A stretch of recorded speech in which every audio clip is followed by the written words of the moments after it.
Sen gittin gideli, susmuyor içim. Her gün nehirler gibi yüreğim. Bir akşama böldüm, bir de sabaha. Tüm acıları yalnız başıma. Bir akşama böldüm, bir de sabaha. Tüm acıları yalnız başıma.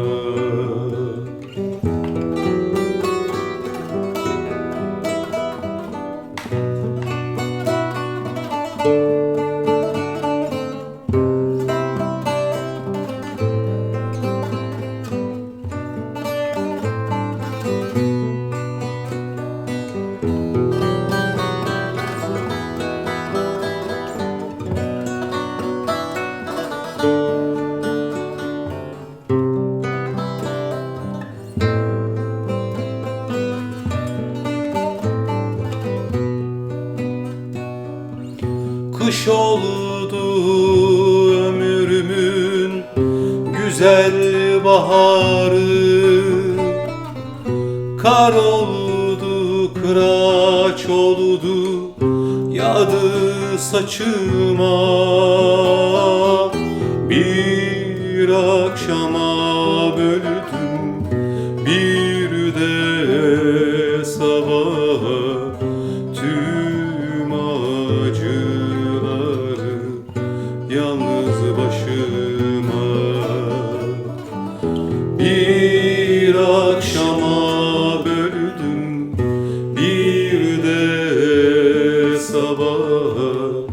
Tüm acıları yalnız başıma.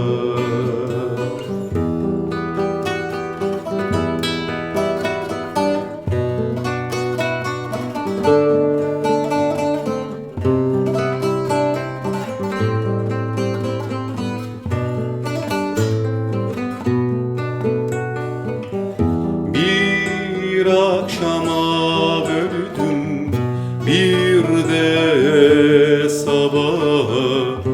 Tüm acıları yalnız başıma. Bir akşama